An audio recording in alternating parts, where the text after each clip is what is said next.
Now read a second time, and I call the honourable member for Holt. Thank you very much, Deputy Speaker. Deputy Speaker, I rise to speak on the appropriation bill for 2017-2018 tonight, and obviously raise concerns about relating to the Turnbull government's budget for 2017. An overview: this budget has failed to support industries in transition and failed to invest in the outer suburbs of Australia's major cities, in particular in the southeastern region of Melbourne, and in particular my electorate of Holt.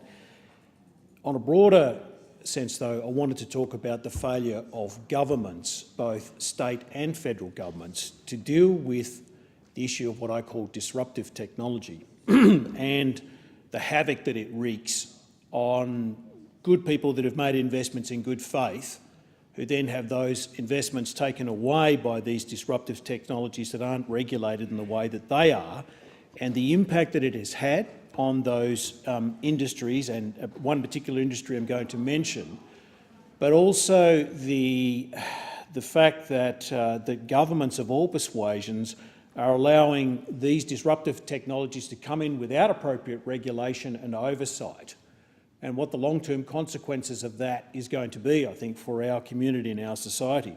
And the one primary example I wanted to talk about tonight was the ongoing plight of the Australia's taxi and hire car industry. The taxi and hire car industry throughout the world has been going through a global transition that's been brought about by the digital revolution and by the new economy. However, rather than receiving the needed support that happens when new industries come in through transition, the federal government, the Turnbull government, and unfortunately state governments have completely neglected the industry and the ongoing suffering that's being experienced in dealing with this transition.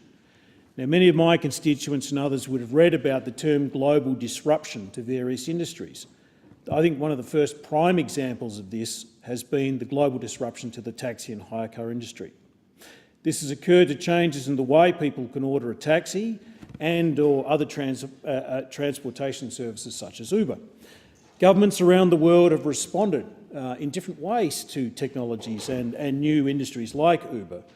For example, Denmark, France, Bulgaria, Finland have all stood up and banned Uber. Whilst Uber has been, in the main, been allowed to exist in the USA and is trying to spread into 82 countries around the world, although it's now interesting because of some of the concerns about Uber, that there's some unionisation occurring of the Uber workforce in the United States. In Victoria, the previous Baillieu and Napthine Liberal Victorian government between 2010 and 2014 failed to take any action to address the disruption of this industry when it first came in. So what happened is they allowed Uber to exist in Victoria effectively unregulated. As a result, taxi licence values dropped by half, from about $500,000 on average to about $250,000 during the 4 years of the previous Liberal state government. And during that period, not 1 cent of financial assistance was paid. In light of this legislative mess, the Andrews Labor government brought in reforms to attempt to compensate those that were affected. However, I would say they are not ideal. They provided $494 million to those affected. Through this package, Perpetual Metropolitan licence holders will receive $100,000 for their first licence and $50,000 per licence for up to 3 more, whilst additional financial support can be provided under the Hardship Fund. It sounds good, but let's see what the ramifications of that are. However, rather than supporting the need to provide much needed financial support to this industry, the Liberal opposition in Victoria is blocking the bill in Parliament, that compensation bill. Because the bill is now stuck in Parliament, it's being debated in committee, it's denying families vital funds that they need now. In addition, we look at the Turnbull government and it's still planning to tax the payments that the Andrews government will be making to those taxi cab owners and drivers that are in need, and hire car drivers. Despite this taxi and hire car assistance package being provided, the families involved in this industry are under a great deal of stress. The value of their licences is now zero, and their income has been radically reduced. In many cases, the value of their taxi or hire car plate was superannuation. That was their investment for these families. As a result of the establishment of Uber, These families have nothing. No superannuation, just a substantial debt. Over the last 2 years, our office has been working closely with the Victorian Taxi and Hire Car Families Group. We've been assisting roughly 3,000 families who individually own or operate taxis or hire cars. To those who don't know, each of these 3,000 families are suffering to varying degrees as a result of these very comprehensive changes to the taxi and hire car industry. As an example, in one case, a family bought a taxi licence in 2011 for $513,000. In Victoria, this taxi licence is now worth nothing. Nothing. The family is clearly now in severe financial hardship. The family still owes $350,430 on this taxi licence. They will receive only $100,000 of financial assistance from the state government. This means that that family is left with a debt of $250,430 that they've got to deal with for the rest of their lives. This is just but one example of how taxis and hire car families have been affected and the financial hardship that they are experiencing. Let me just talk about that in a more graphic way.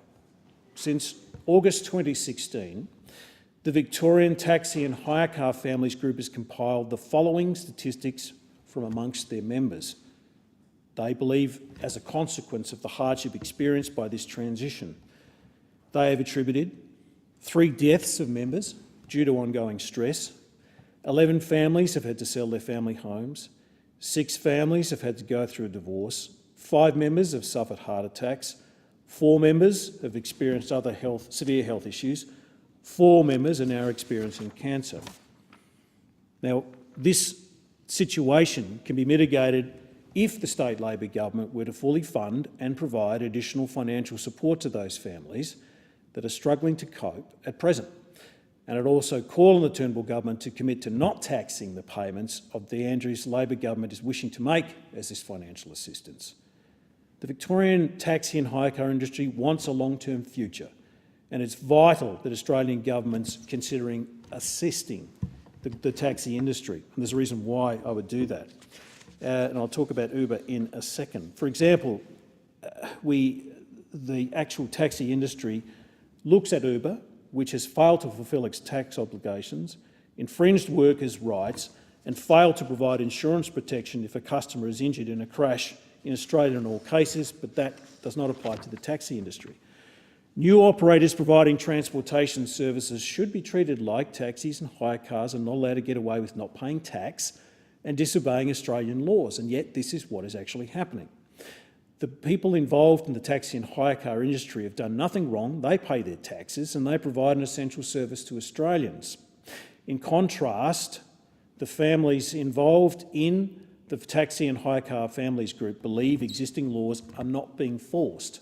So we have a situation where you have a disruptive industry and a technology and a grouping and a major conglomerate that's worth $60 billion that comes into this country and doesn't abide by the law of the country, doesn't pay tax. And yet they're rewarded by governments bending to their will by allowing this lack of regulation to occur. And I think that sets a very, very undesirable precedent for other industries that will occur. I think what we're seeing, Deputy Speaker, is the thin edge of the wedge. It won't just be taxis and hire car families, it will be other industries where this plan of sort of deregulation and disruptive technology won't stop there. It's going to progress through all sorts of industries. And I think what we're seeing here is like the canary in the coal mine, but it is the taxi and hire car families that are having to pay that price at this point in time. They also wanted to, this group of people also wanted to remind this chamber that it was taxi drivers in Manchester after the terrible, tragic event that occurred in Manchester. There was a taxi driver, AJ Singh, who decided to turn off his meter and offer free lifts to these people that were caught up in this atrocity that was committed in Manchester. During, for example, the Burke Street tragedy in Melbourne in January 2017, it was a taxi driver, Louis Bougiers, who intervened and immediately went to the aid of multiple victims and provided direction to those who joined in to help. His actions became one of the most inspirational acts to emerge in the aftermath of this terrible tragedy. In contrast, and we know this, because we've looked at this, during the Lindt Cafe siege in Martin Place in December 2014, according to Ben Grubb in an article in the Sydney Morning Herald, Uber decided to charge passengers 4 times the usual rate under its surge pricing scheme. In times of need, we see taxi drivers stepping in, the regulated industry, and showing compassion. I believe compassion that should be extended to those in the taxi and hire car industry in their time of need. Moreover, according to Elizabeth Knight's article in the Sydney Morning Herald last week, one of Australia's wealthiest and most high-profile investors, Hamish Douglass, has called Uber a Ponzi scheme and one that will be broke in 10 years. Thus, it might be a good idea for Australian governments and some of our state governments to question their ongoing support for Uber and look at where it's leading to ongoing hardship for those in the taxi and hire car industry in Australia, but they're seeing a regulated industry being wiped out for an industry that might not be around in the next 5 to 10 years. I believe, and we've worked assiduously, and my colleagues, I think the member for Wills and the member of Batman have also done so, to ensure the taxi and hire car industry is supported. And I'd certainly urge the Turnbull government to intervene and in some way to take some action in addressing this unfolding human tragedy that is occurring within an industry in transition in Australia. There are 3,000 families in the Victorian taxi and hire car group that need urgent financial assistance now. I'd also make that call to the Andrews Labor government. It needs to step in and provide additional financial support as soon as possible.